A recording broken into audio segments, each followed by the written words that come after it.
Find the path to Nigeria's destiny. You're welcome back. If it's just joined us, you're watching Business Morning. We're coming to you live from Channels Television, broadcasting from Lagos. It's now time to move to begin our conversation for the day. We're looking at the money markets for 2014, and we're being joined by Wale Abbey. He is the Executive Secretary of the Financial Market Dealers Association. Good morning. My pleasure. And thank you for coming on the program. And just to let our viewers know that if you've got tweets and comments, you can tweet at BizMorning, and as much as possible to address your questions, and we'll listen to the comments that you may have for us. The money market for 2014, I said earlier in my intro that it was one market that actually felt some heat in the course of the year, in the past year. We have its, of course, direct impacts of whatever decision that is made by the central bank, by the regulators in the financial markets. The heat is usually felt in the money market. But in your view, how would you assess the developments in the market for 2014?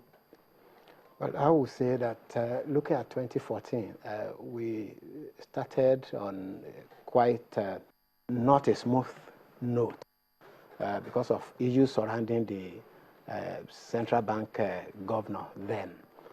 Of course, the market reacted, and invariably, some level of, even though shortly after, I think about 3 months following that particular announcement, the new central bank governor was appointed, and he resumed shortly after. But during the period, you discover that not much certainty, because and in a market that you cannot predict, with some degree of certainty, you're likely to have some level of volatility. But it wasn't quite as pronounced then until we move into the second and the third quarter, when the issue of foreign exchange volatility actually set in. I'd like us to look at some highlights in the markets. First of all, what are those highlights that you could say really shaped the market for the year? Well, we must take cognizance of the fact that the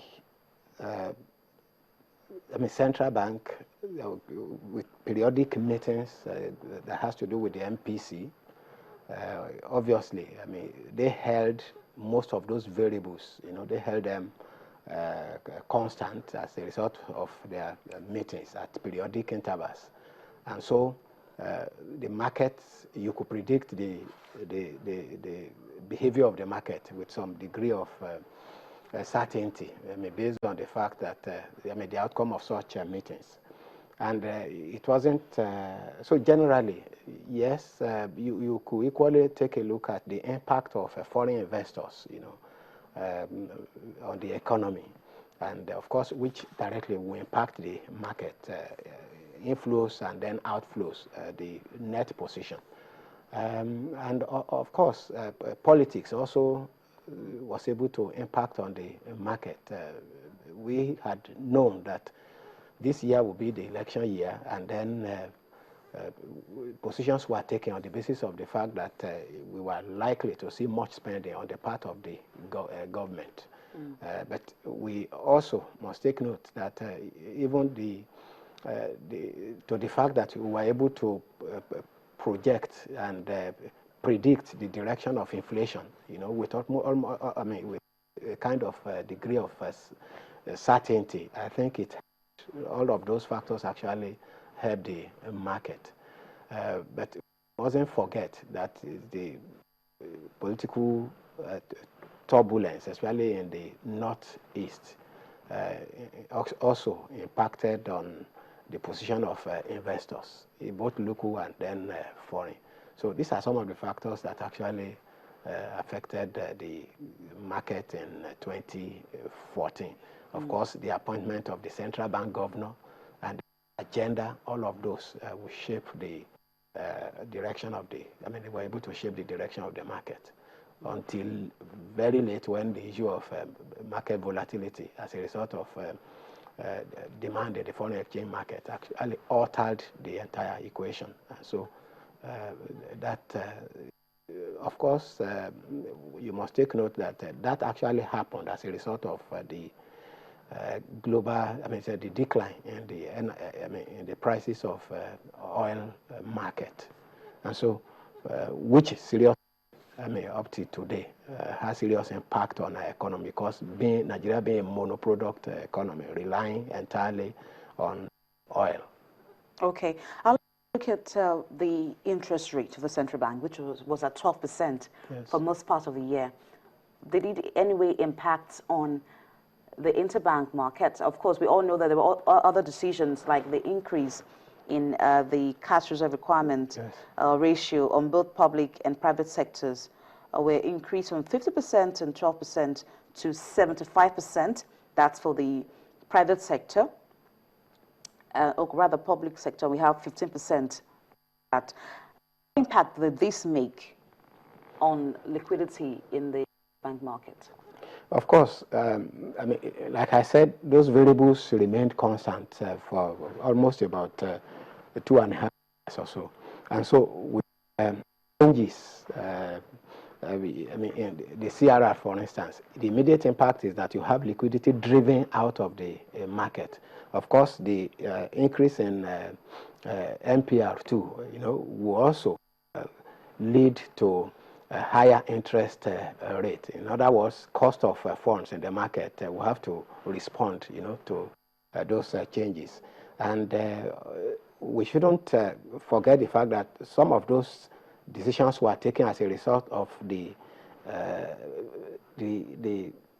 behavior, observed in the FX market in an attempt to ensure that speculative demand, was removed from the market. So costs, funds had to review the MPR and then cash reserve in order to address the issue of excess liquidity in the system, which possibly was believed to be one of those major factors driving the FX market. I still want us to look at the first quarter where we had the redemption of AMCON bonds coupled with maturing central bank bills, FGN bonds, and other fiscal injections, of course, where the monthly allocation of for the states and in the country, the money goes to the banks first. But how did all of this affect liquidity?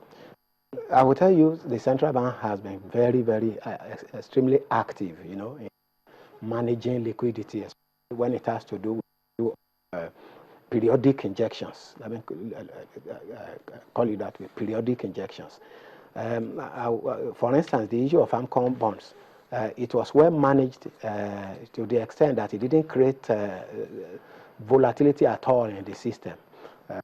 Carefully. That was a major concern when that was a major concern, but it was well planned. Yeah, the amounts that was to be released. Yes, the stakeholders were engaged, and all the stakeholders were engaged. The central bank, AMCON itself, all the authorized, all the banks, and a number of non-bank financial institutions. They were all engaged, and at the end of the day, the process was managed in a very smooth manner that it didn't create any problem at all. What the usual pattern is that when you have matured Bs, for instance, don't forget that the central bank has the instrument of OMO, open market operations, which it uses, at any point in time, aside from the other tools that are available to it, like the issue of liquidity ratio, cash reserve, even moral suasion as well, the MPR, all of those. So at that point in time, I think the engagement of stakeholders was quite crucial, and the entire process was planned in such a way that it didn't impact negatively on the market at all.